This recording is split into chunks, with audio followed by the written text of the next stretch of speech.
warahmatullahi wabarakatuh. Waalaikumsalam warahmatullahi wabarakatuh.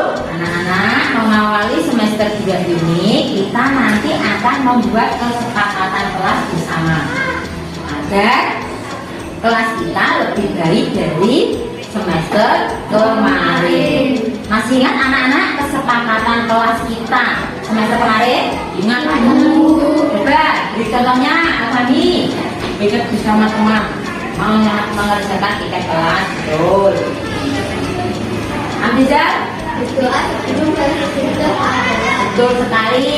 Berdoa sebelum dan sesudah pelajaran. Satu lagi Jihan.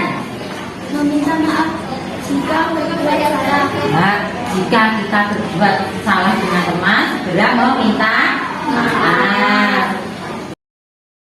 Anak-anak, semuanya sudah dapat kertas? Sudah, Bu.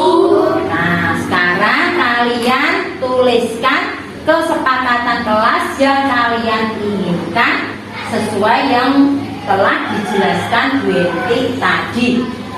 Nah, kesepakatan yang telah kalian tulis nanti silakan ditempel di papan tulis ya. Selanjutnya nanti akan kita sepakati bersama menjadi kesepakatan kelas ya. Ya, Bu. Bisa dimulai anak-anak? Bisa, Bu. Silakan ditulis.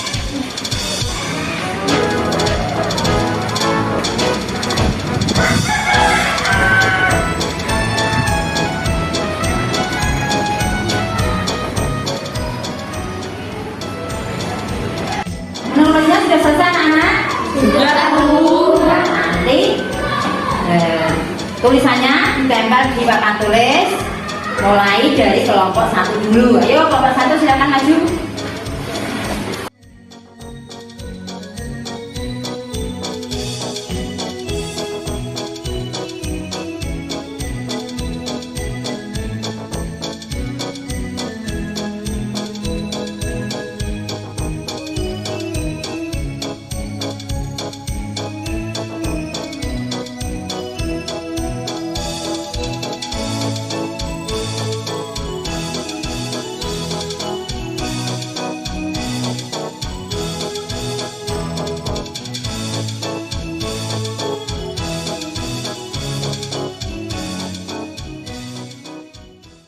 Nah, kalian semua sudah menulis kesepakatan, kemudian sudah ditempel di papan tulis. Sekarang kita pilih yang nantinya akan kita jadikan kesepakatan kelas. Ya, kalau ada yang sama kita ambil salah satunya ya. Ya, berdoa sebelum dan sesudah pelajaran. Kita tempel di sini. Kemudian tidak terlambat hadir ke sekolah. Kemudian apa lagi? Menjaga kebersihan kelas.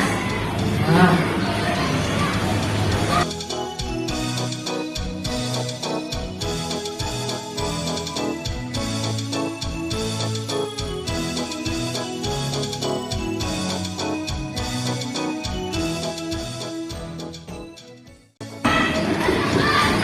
Saling menyayangi sama, menyayangi sama, tidak rame sendiri, berarti sama dengan mendengarkan penjelasan guru. Ya, kemudian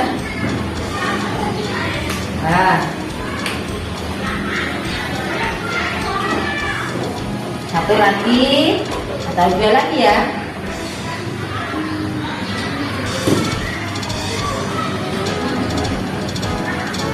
Menghormati dan menghargai guru.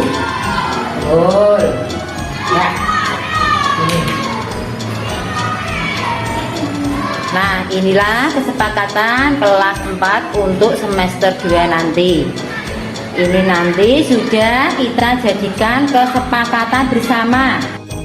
Jadi nanti kalian harus melaksanakannya dengan penuh tanggung jawab.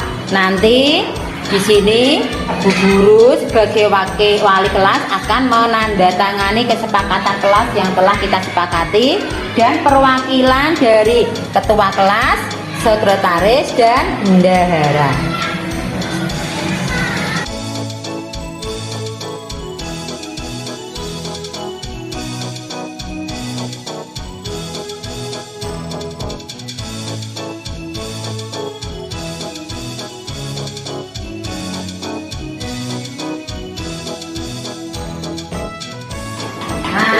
Kalian tadi sudah menyepakati kesepakatan kelas yang telah dibuat. Nanti harap kesepakatannya dipatuhi dan dilaksanakan dengan penuh tanggung jawab ya. Setuju anak? Setuju. Terima kasih. Wassalamualaikum warahmatullahi wabarakatuh. Waalaikumsalam warahmatullahi wabarakatuh. Assalamualaikum warahmatullahi wabarakatuh.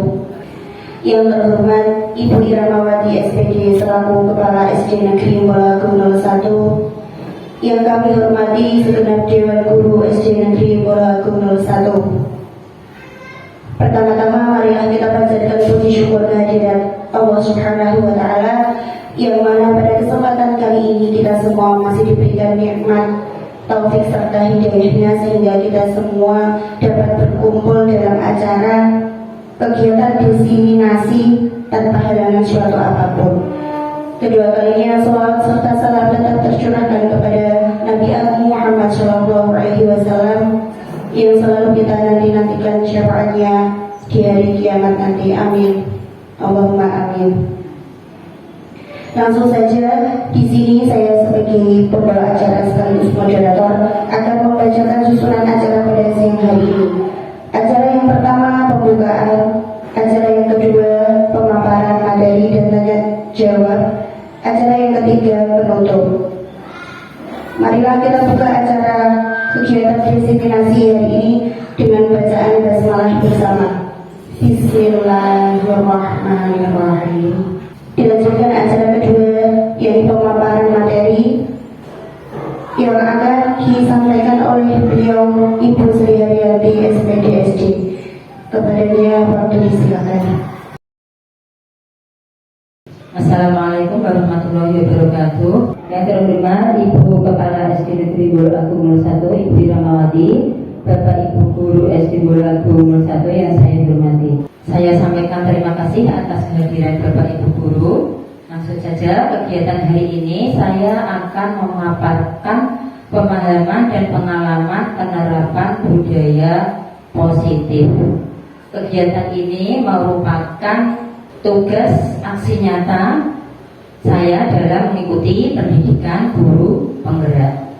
Sampai saat ini saya sudah mempelajari atau sudah menyelesaikan satu modul, yaitu modul 1, di mana modul 1 ini terdiri dari 4 submodul, dan tugas ini merupakan tugas dari submodul yang terakhir, yaitu submodul 1.4 tentang budaya positif. Dalam kegiatan aksi nyata ini saya mendapat tugas untuk melakukan pengimbasan. Pertama, saya akan menyampaikan konsep inti dari budaya positif. Jadi pada modul budaya positif ini nanti terdiri dari beberapa materi. Yang pertama yaitu perubahan paradigma belajar, yang kedua disiplin positif, yang ketiga kebutuhan dasar manusia, yang keempat motivasi perilaku manusia, yang kelima posisi kontrol restitusi, keenam keyakinan kelas, dan ketujuh segitiga restitusi. Dari 7 materi ini nanti akan kita ulas satu persatu. Sebelumnya mungkin Bapak Ibu Guru ada yang sudah belajar tentang budaya positif sebelum saya sampaikan ini. Nanti kita sharing dan berbagi praktik saja Bapak Ibu Guru. Dan jadi saya di sini nanti bukan bermaksud menggurui, tapi intinya kita belajar bersama. Materi yang pertama yaitu pembelajaran dengan paradigma baru. Pembelajaran dengan paradigma baru merupakan pembelajaran yang dirancang berdasarkan prinsip pembelajaran berdiferensiasi, sehingga siswa belajar sesuai kebutuhannya dari tahap perkembangannya untuk mewujudkan profil pelajar Pancasila. Jadi sebelumnya mungkin kita itu menyampaikan pembelajaran kepada siswa kita itu secara klasikal ya Bapak Ibu. Dalam arti kita itu tidak memperhatikan karakteristik murid kita. Jadi kita menyamaratakan murid kita. Misalnya siswa dengan gaya belajar visual, dengan gaya belajar auditori, dengan gaya belajar kinestetik, itu kita beri tugas yang sama. Dalam paradigma baru ini harus memperhatikan kebutuhan siswa kita berdasarkan karakteristik mereka masing-masing.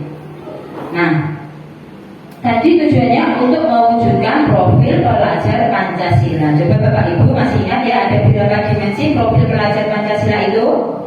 Coba minta tolong Bu Eri, kita sama-sama menunjukkan ya Bapak.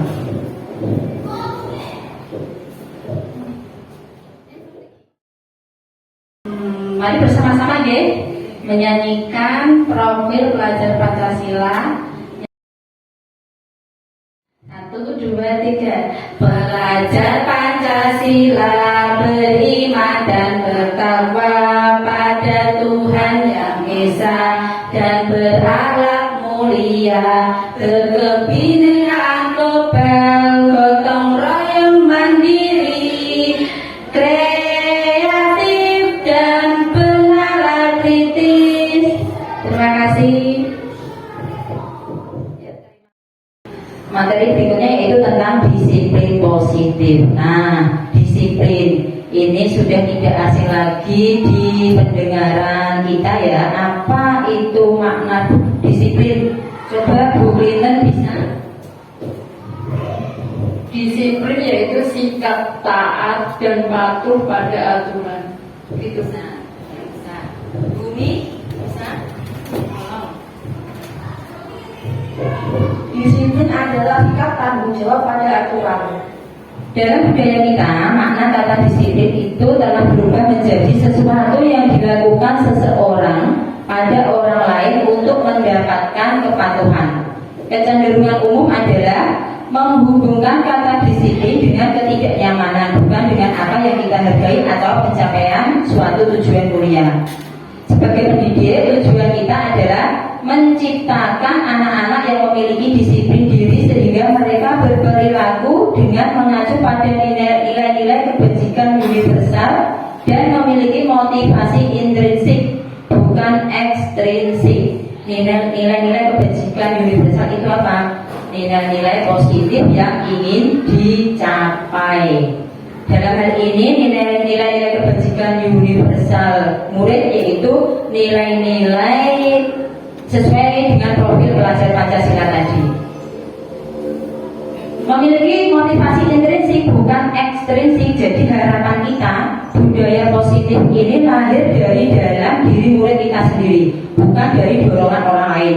Misalnya, saya kalau melanggar peraturan ini nanti saya mendapat hukuman, saya akan disiplin, atau saya melakukan ini supaya guru, bapak ibu guru nanti senang. Nah, itu merupakan motivasi ekstrinsik, bukan muncul dari dalam diri murid itu sendiri.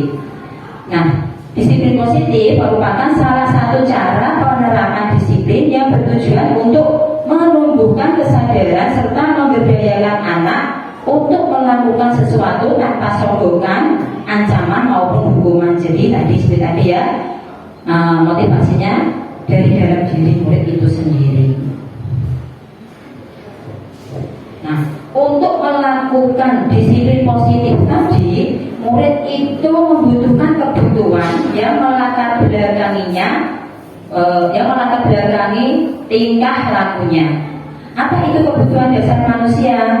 Kebutuhan dasar manusia adalah segala sesuatu yang kita lakukan untuk mendapatkan apa yang kita inginkan. Semua tindakan yang kita lakukan mempunyai tujuan tertentu, dan semua usaha terbaik yang kita lakukan adalah dalam rangka supaya kebutuhan dasar kita terpenuhi. Kebutuhan dasar manusia itu sendiri terdiri dari 5. Yang pertama, bertahan hidup. Yang kedua, kasih sayang dan rasa diterima. Yang ketiga, penguasaan. Yang keempat, kebebasan. Dan yang kelima, kesenangan. Ini ada contoh kasus Bapak Ibu. Kasusnya seperti ini. Ibu Ani, guru kelas 5 di SD Pelita Hati, sedang bingung menghadapi ulas salah satu murid di kelasnya, Agus. Beberapa anak telah datang dan mengeluhkan Agus yang seringkali meminta bekal makan siang mereka dengan paksa. Jika Anda menghadapi situasi seperti Ibu Ani, apa yang akan Anda lakukan? Menurut Anda kira-kira apa alasan Agus melakukan hal itu? Jadi kalau kita biasanya apa yang kita lakukan menghadapi Agus? Bisa jadi Agus dimarahi, ya kan? Nah, dihukum dan sebagainya. Nah, tidak boleh seperti itu Bapak Ibu. Ini kita harus telusuri masalahnya terlebih dahulu.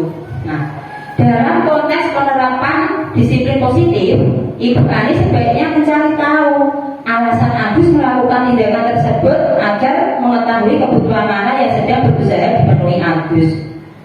Jadi apabila jawaban Agus ketika ditanya, Agus kenapa kamu selalu minta bekal temanmu? Jawabannya kok seperti ini, karena lapar Bu, atau orang tuanya tidak membawakan bekal makan siang, berarti kebutuhan Agus melakukan tindakan tadi adalah untuk memenuhi kebutuhan bertahan hidup.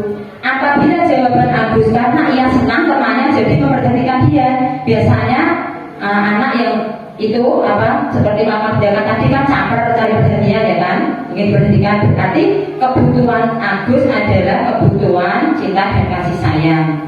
Apabila jawaban Agus dia merasa hebat karena temannya jadi takut dan menuruti keinginannya. Nah, kalau minta bekal paksa, temannya takut terus diberikan. Nah, itu berarti kebutuhan Agus adalah penguasaan. Apabila jawaban Agus adalah karena iseng saja dan dia menikmati ekspresi wajah temannya yang kesal karena diambil makanannya, berarti kebutuhannya adalah kesenangan. Jadi tidak boleh langsung si anak tadi dimarahi, diberi hukuman, tidak boleh. Dicari tahu dulu alasannya kenapa kok si anak melakukan tindakan seperti tadi. Nah, sekarang motivasi perilaku manusia. Apa motivasi itu? Motivasi adalah dorongan yang timbul pada diri seseorang secara sadar atau tidak sadar untuk melakukan suatu tindakan dengan tujuan tertentu. Tujuannya itu apa? Nah, yang pertama tujuannya untuk menghindari ketidaknyamanan dan hukuman. Biasanya murid melakukan disiplin diri karena takut dihukum. Nah, ini merupakan motivasi ekstrinsik. Kemudian tujuan yang kedua mendapatkan penghargaan atau imbalan dari orang lain. Murid melakukan disiplin diri karena ingin mendapatkan imbalan. Sama seperti tadi, berarti motivasinya ekstrinsik. Yang ketiga, menghargai nilai-nilai kebajikan diri sendiri. Murid melakukan disiplin diri karena sadar akan nilai kebajikan dirinya. Nah, inilah yang kita harapkan ada murid kita. Jadi melakukan tindakan tersebut karena dari dalam dirinya sendiri. Selanjutnya 5 posisi kontrol guru. Posisi kontrol guru, biasanya guru melakukan posisi kontrol ini itu akibat dari murid yang melanggar keyakinan kelas. Nah, ini 5 posisi kontrol guru itu sendiri. Yang pertama yaitu penghukum, yang kedua pembuat merasa bersalah, yang ketiga teman, yang keempat sebagai pemantau, yang kelima sebagai manajer. Di sini nanti akan saya sampaikan 5 posisi kontrol tabelnya ya. Jadi, nah kita nanti saat ini berada di posisi mana ya dalam menghadapi siswa yang melakukan tindak kesalahan tadi, yang melanggar keyakinan tadi. Yang pertama, kalau kita berada di posisi penghukum. Posisi penghukum dan posisi pembuat rasa bersalah ini termasuk identitas gagal. Ya, karena apa? Karena kontrolnya dari luar. Biasanya guru yang berada di posisi penghukum ini biasanya itu marah-marah, kemudian bisa saja menghardik, menunjuk-nunjuk atau menyakiti. Ayo sana berdiri di bawah tiang bendera 10 menit, nah itu kan menyakitkan. Itu nanti hasilnya apa? Murid akan memberontak, kemudian bisa saja menyalahkan orang lain atau berbohong. Jadi untuk menghindari hukuman kadang berbohong. Kamu tadi melakukan ini pada temanmu? Tidak bu, tidak. Nah, karena dia takut akan dihukum. Kemudian di posisi membuat rasa bersalah itu yang dilakukan guru biasanya berceramah dulu, mengatakan ini. Kemudian berkata seperti ini. Nah, kamu seharusnya tahu, ibu itu lelah sekali. Ibu stres menghadapi kamu, selalu itu yang kamu lakukan. Nah itu murid merasa bersalah dengan tindakannya. Nah hasilnya apa? Ini hasilnya kadang murid menyembunyikan, kemudian menyangkal, kemudian berbohong sama saja. Kemudian di posisi teman dan pemantau ini masuk identitas berhasil, tapi kontrolnya berasal dari luar. Karena apa? Murid mengharapkan imbalan atau ketergantungan pada orang lain. Nah, contohnya yang dilakukan guru kalau ada murid kita yang melanggar keyakinan kelas tadi, biasanya masa kamu tidak mau ingat, tidak ibu pernah bantu kamu. Ini biasanya harus menghadapinya harus seperti teman. Jadi murid tidak merasa ketakutan. Hasilnya apa? Nanti murid menjadi ketergantungan. Aku kemarin berbuat ini tidak dimarahi kok. Nggak apa-apa. Nah seperti itu. Kemudian di posisi pemantau, ini hasilnya nanti murid bisa menyesuaikan diri. Contohnya bisa biasa terlambat datang ke kelas misalnya ya sekolah. Ini kalau setiap hari kok dipantau, kamu kok terlambat lagi. Nanti lama-lamaan bisa menyesuaikan diri. Nah yang kelima ini yang kita harapkan, kita sebagai guru itu hendaknya berada di posisi manajer, karena ini identitasnya nanti berhasil berarti sukses karena berasal dari dalam murid itu sendiri. Nah, jadi kalau menghadapi murid seperti itu, kita sebagai manajer itu akan mengajukan pertanyaan-pertanyaan, menanyakan kenapa kamu kok misalnya tidak mengerjakan PR, apa alasannya, bisakah kamu memperbaiki kesalahanmu dan sebagainya. Nanti saya sampaikan di materi yang terakhir yaitu tentang restitusi. Bapak Ibu, marilah kita saksikan video tentang 5 posisi kontrol guru dalam menangani kasus murid. Penerapan disiplin positif restitusi, salah satu program yang dikembangkan adalah 5 posisi kontrol. 5 posisi kontrol dalam restitusi adalah proses perjalanan seorang pendidik agar dapat mengenali dirinya. Pada video kali ini, kita akan membahas tentang 5 posisi kontrol yang dikembangkan oleh Diane Grosser dan contoh penerapannya.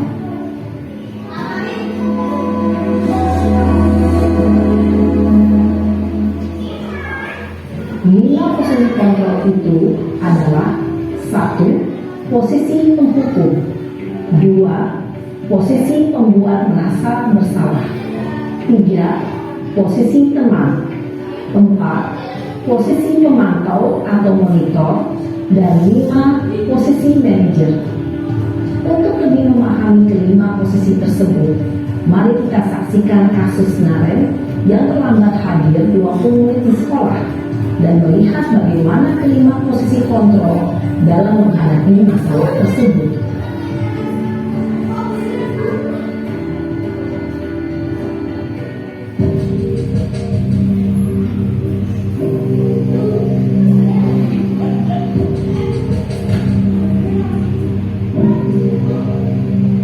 Naren, sini kamu. Selamat pagi Bu. Selalu terlambat. Kamu deh pasti terlambat. Maaf Bu, saya Apa? Apa coba? Alasan kamu apa lagi? Kapan sih kamu tidak terlambat? Malas sekali ya kamu jadi anak. saya Dasar pemalas. Gak kapok-kapok sih kamu. Sudah berapa kali terlambat? Sana, kenapa saya harus pilih lapangan basket, Bu? Kenapa? Kamu melawan ibu? Berani-beraninya jawab. Sudah terlambat, masih berani jawab pula. Sekarang, keliling lapangan basket 5 kali sekalian. Biar kapok. Cepat. Pergi sana ke lapangan basket. Posisi penghukum biasanya berbicara dengan nada tinggi, menghardik, menunjuk-nunjuk, menyakiti, dan menyindir. Hukuman bisa berupa fisik maupun psikis. Ibu dan bapak guru hebat. Dampak yang terjadi pada murid ketika guru berada pada posisi penghukum adalah murid cenderung akan memberontak, bahkan memadana.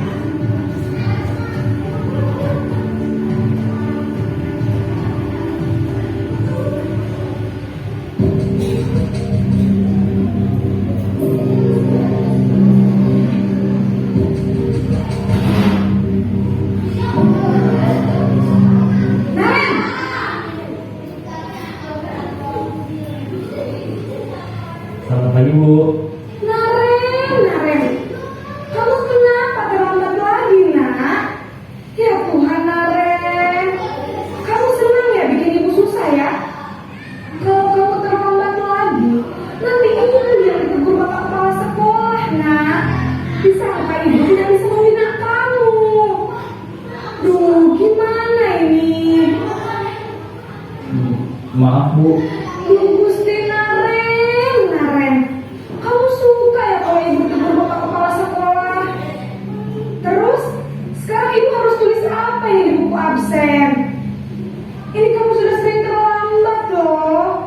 Ibu harus apa coba? Maaf, Bu. Maaf sekali.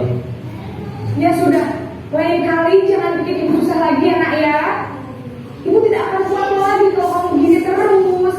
Bisa jantungan kalau ibu tegur bapak kepala sekolah. Sana cepat kelas. Maaf ya, Bu. Maaf sekali. Posisi pembuat rasa bersalah berbicara dengan nada tenang, cenderung lembut. Namun kata-kata yang diutarakan membuat murid merasa menjadi orang yang gagal, memandang buruk dirinya sendiri, merasa tidak berharga, dan tidak sanggup membahagiakan orang lain. Ketika guru mengambil posisi pembuat rasa bersalah, murid akan menganggap dirinya yang bersalah dan ia akan menyimpan emosi negatif tersebut di dalam dirinya.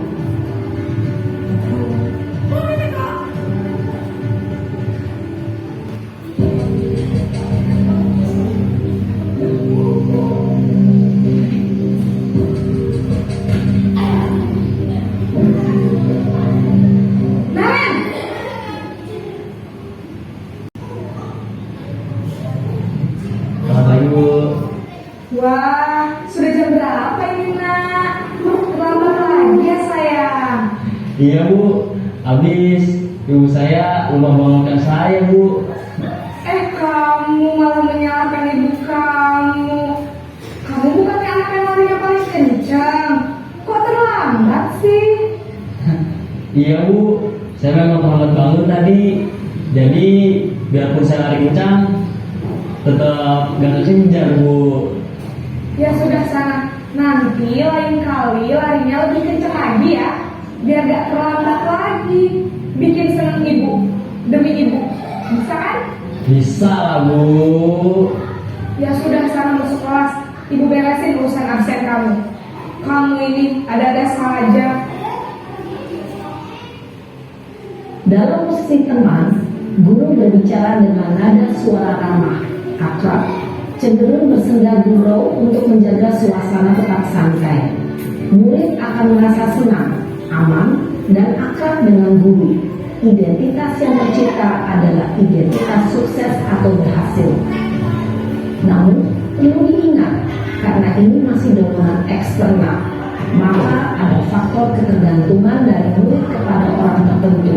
Di sini guru absennya, sehingga di lain waktu murid bisa berperilaku baik, namun hanya kepada orang-orang tertentu saja.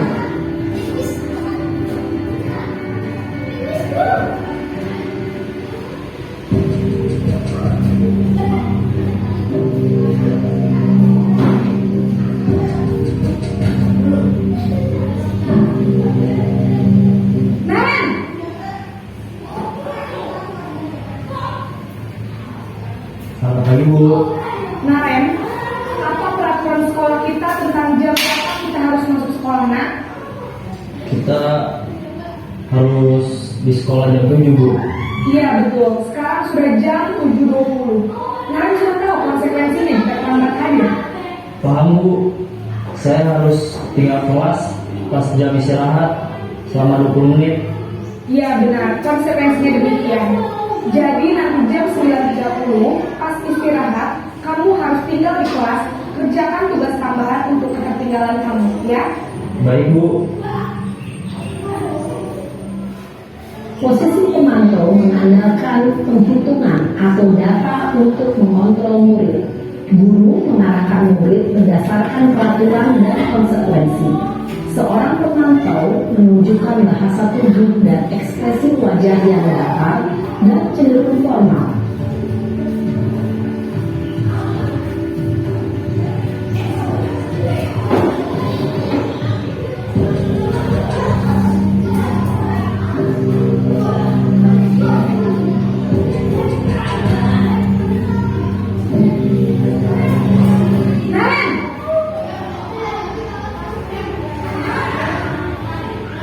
Selamat pagi Bu.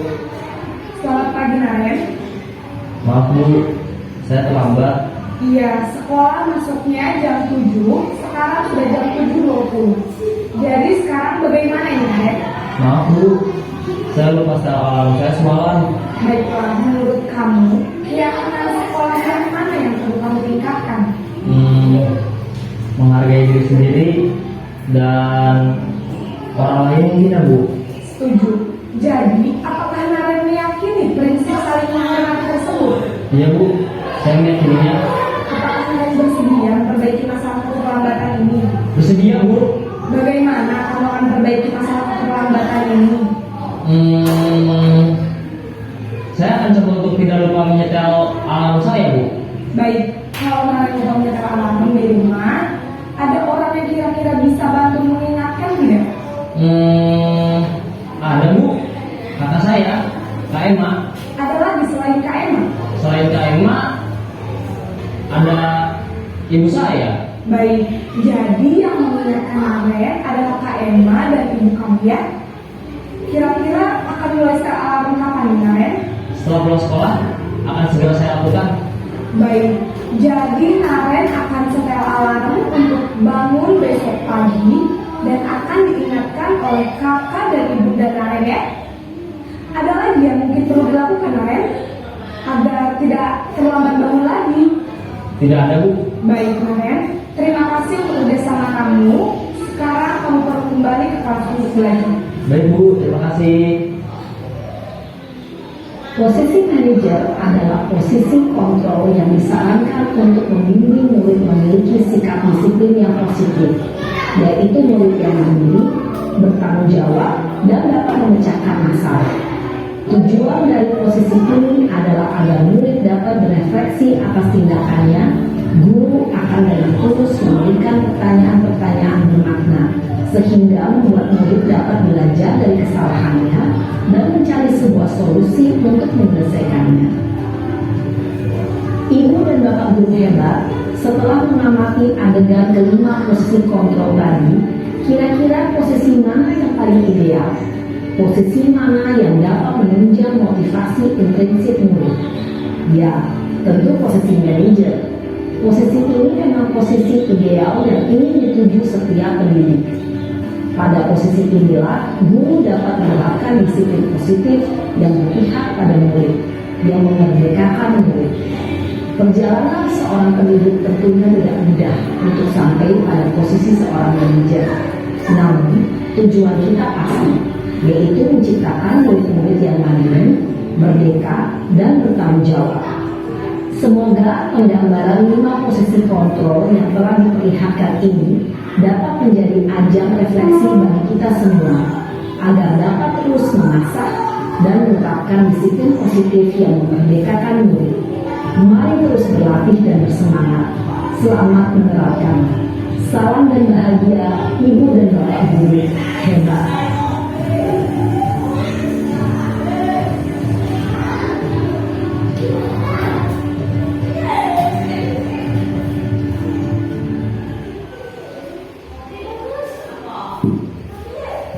Demikian tadi Bapak Ibu telah kita saksikan video tentang 5 posisi kontrol guru dalam menangani kasus murid.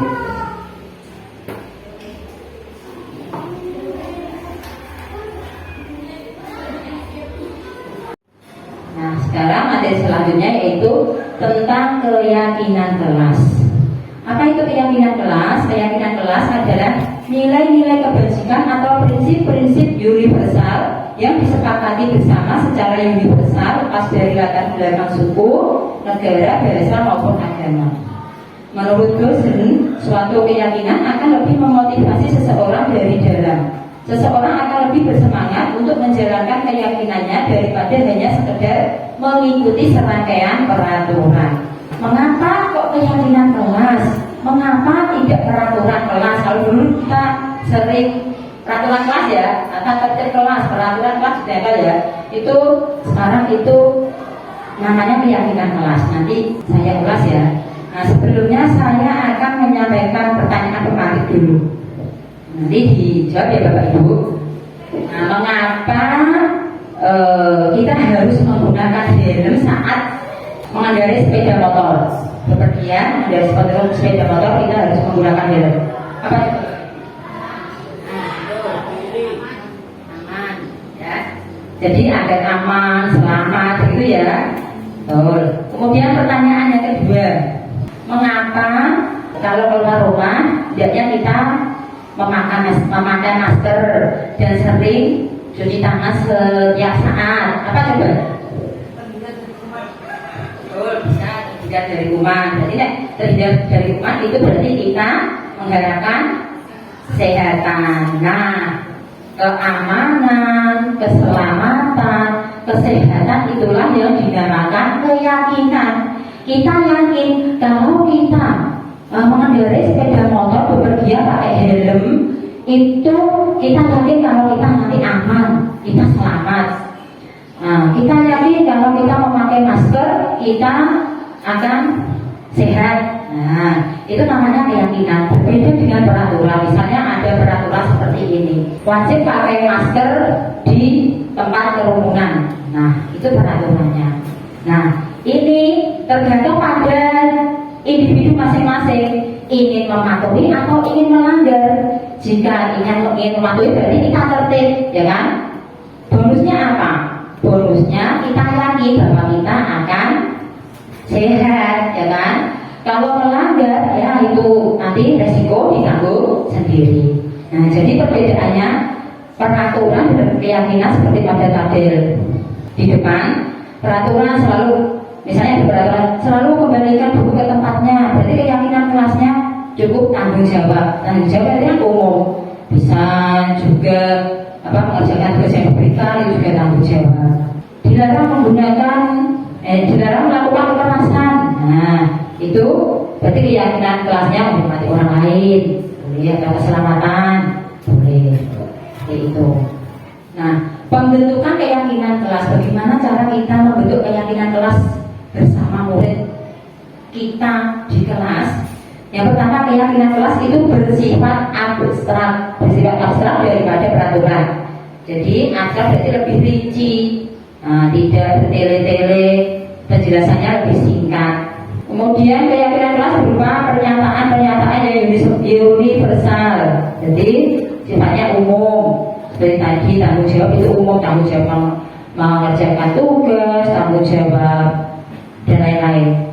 Keyakinan kelas sebenarnya tidak terlalu banyak sehingga mudah diingat dan dipahami. Jadi saat kita membuat keyakinan kelas bersama murid kita tidak usah banyak-banyak, cukup 5, 6 atau 7 nggak apa-apa. Yang penting dilakukan dengan penuh tanggung jawab. Kalau banyak-banyak nanti malah lupa keyakinan kelas kita tadi, lupa.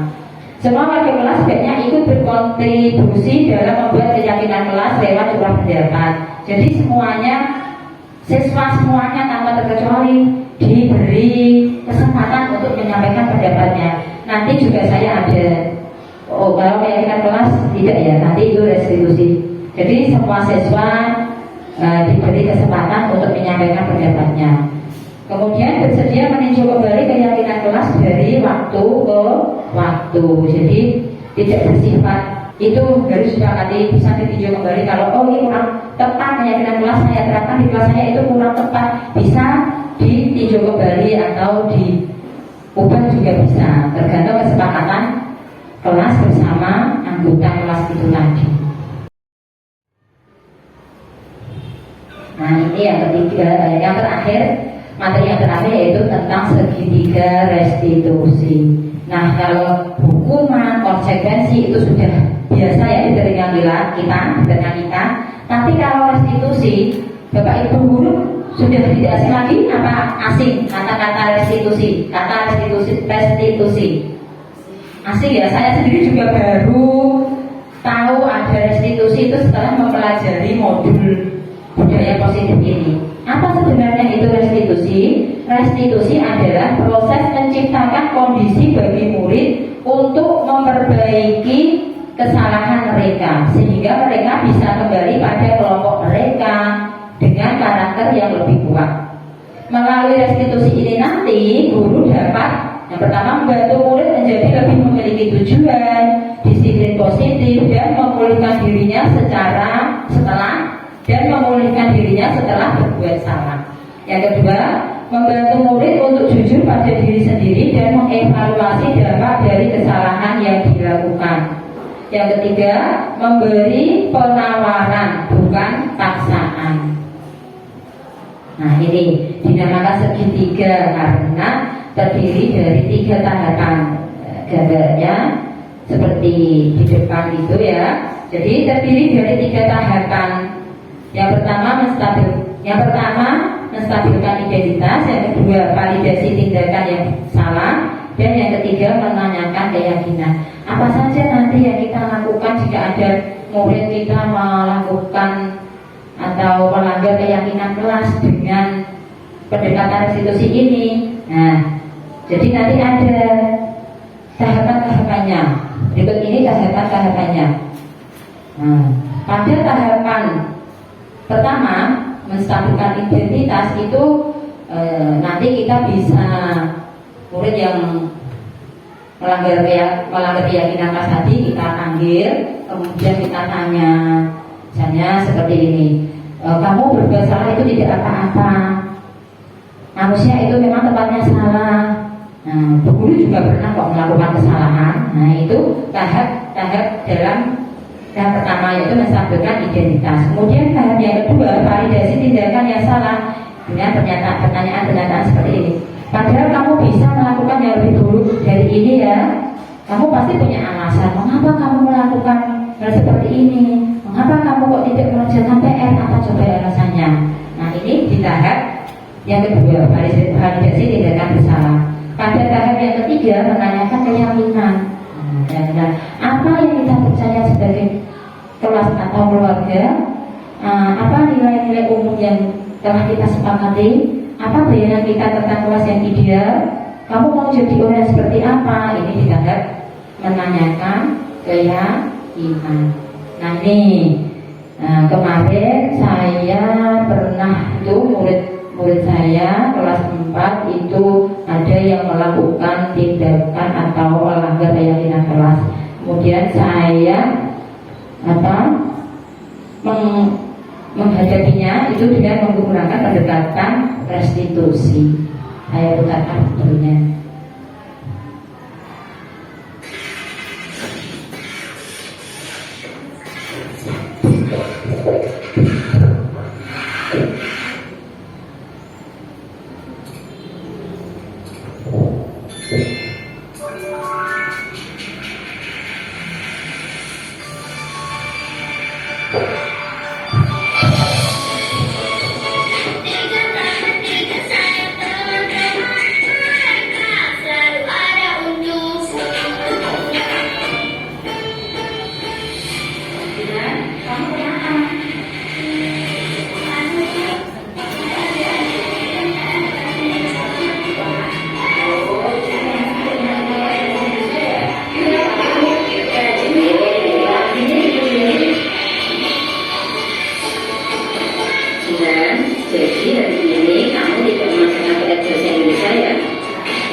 kamu melakukan ini pasti ada alasannya kan?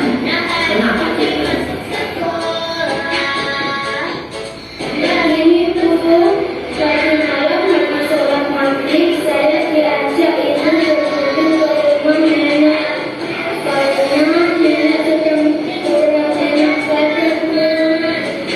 Sampai rumah sudah larut malam, saya menunggu. Setelah sholat isya, saya langsung tidur.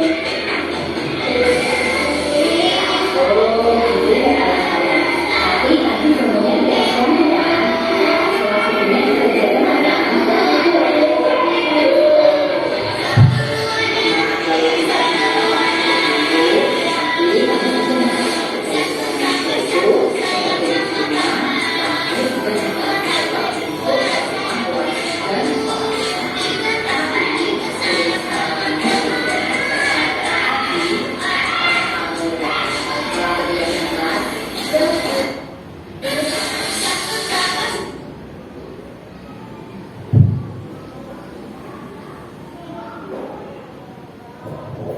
Yang kebenaran tadi sudah berbagi, oh bisa saja.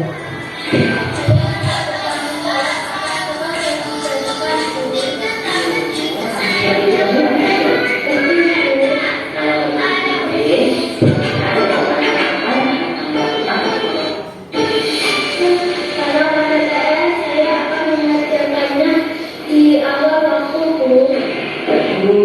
Jika tidak ada inisiatif bersama dirinya, maka mau jadi perjalanan. Kami jawab Bu. Sekarang sudah kembali ke guru dan siap-siap. Hatiku senang karena hari ini masuk sekolah, belajar bersama di sekolah. Rizal, apakah kamu tahu mengapa diri kamu? Baiklah,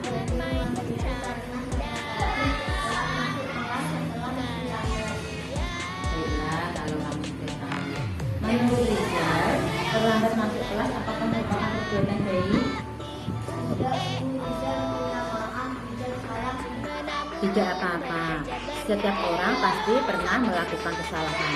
Di sini Gwendy tidak menyalahkan kamu. Kita akan mencari solusinya untuk memperbaiki kesalahan yang telah kamu lakukan. Rizal melakukan ini pasti ada alasannya kan? Kenapa coba?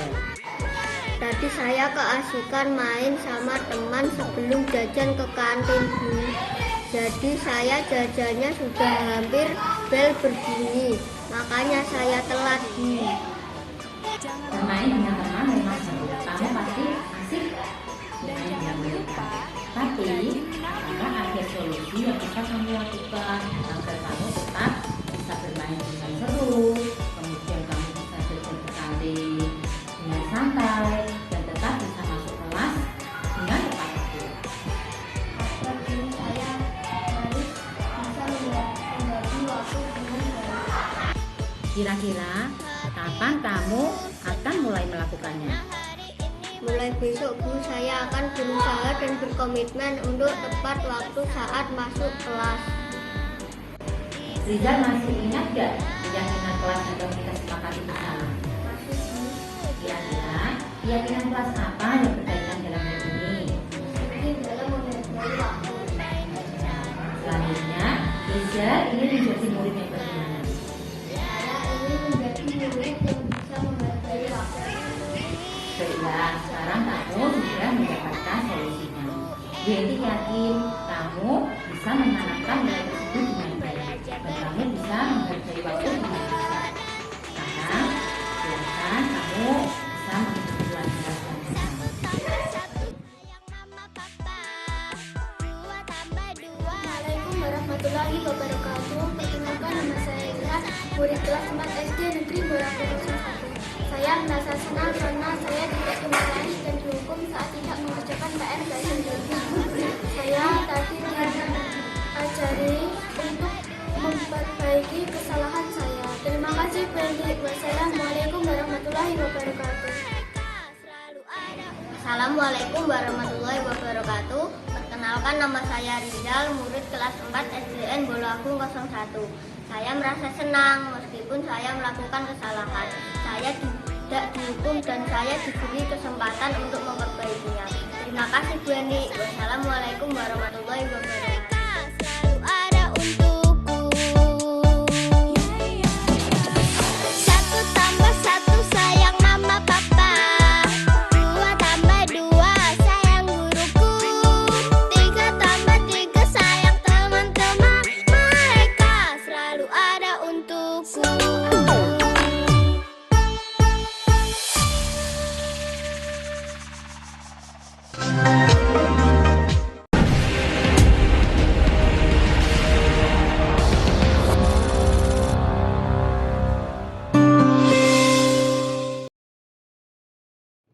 Nah, itu tadi Bapak Ibu guru, kalau kita menghadapi murid kita yang melakukan tindak kesalahan. Jadi biasanya selama ini kita itu langsung kebanyakan itu berada di tahap tadi ya, menghukum ya.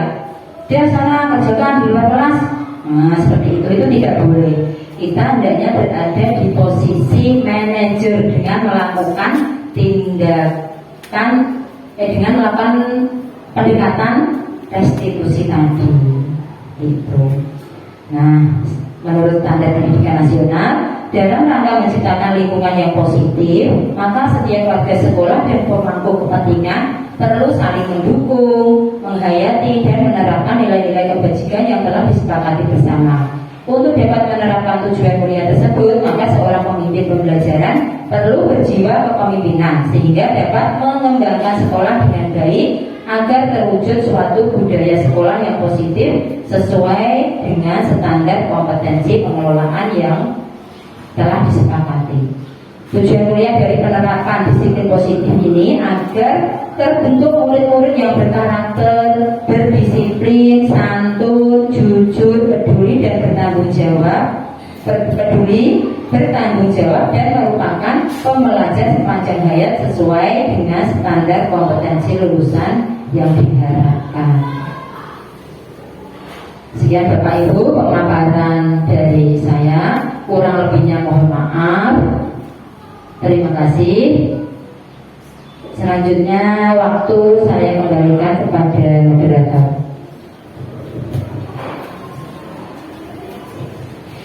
Baik Bapak Ibu, demikianlah pemaparan materi yang telah disampaikan oleh Bu Sri Haryanti, SPDSJ. Sekarang tiba waktunya untuk sesi tanya jawab. Bagi Bapak Ibu yang ingin bertanya, kami silahkan. Baik.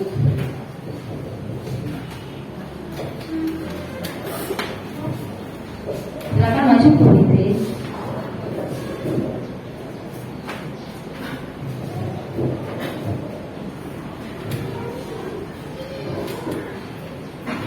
Saya akan menanyakan bagaimana kalau ada yang melanggar di luar keyakinan kelas yang telah disepakati. Terima kasih. Baik Bapak Ibu, ini ada pertanyaan dari Bu Fitri. Tadi kan kita sudah membentuk keyakinan kelas dan sudah kita sepakati bersama. Misalnya ada 5 keyakinan kelas yang disepakati. Tapi ada murid yang melanggar keyakinan kelas di luar yang telah disepakati tadi, di luar keyakinan yang telah disepakati tadi, bagaimana? Nah, tentunya tadi kan pembentukan kelas, bentar.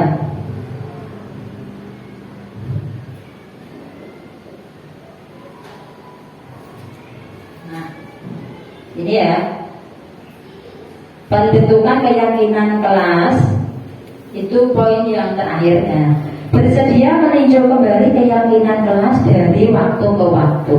Jadi keyakinan kelas itu memang perlu ditinjau dan dievaluasi. Nah, kalau seperti pertanyaannya tadi, ada murid kita yang melanggar keyakinan di luar keyakinan yang telah kita sepakati, bagaimana? Kita bahas bersama murid anak-anak ini ada teman kita yang berbuat kesalahan tapi kesalahan yang dilakukan itu di luar keyakinan kelas yang kita sepakati. Bagaimana anak-anak kalau ini kita nanti masukkan ke keyakinan kelas kita, ditambah, maksudnya ditambah, keyakinan kelasnya ditambah, boleh seperti itu, karena memang keyakinan kelas itu butuh untuk selalu ditinjau, jadi tidak patokan itu yang harus ditaati seperti itu. Bagaimana Bu Fitri? Oh ya, terima kasih. Ada lagi? Saya kira sudah cukup ya. Terima kasih. Wassalamualaikum warahmatullahi wabarakatuh. Kami kembalikan ke. Baik, terima kasih Bu Fitri yang sudah bertanya. Jawabannya sudah memuaskan ya. Baik, Bapak Ibu, demikianlah rangkaian acara kegiatan diseminasi pemahaman dan pengalaman penerapan budaya positif yang disampaikan oleh Bu Sri Haryanti SPD SD selaku CGP Angkatan 10. Semoga apa yang beliau sampaikan tadi memberikan manfaat bagi kita semua. Marilah kita tutup acara pada siang hari ini dengan bacaan hamdalah bersama. Alhamdulillahirabbil alamin. Saya pribadi mohon maaf apabila terdapat kesalahan. Assalamualaikum warahmatullahi wabarakatuh.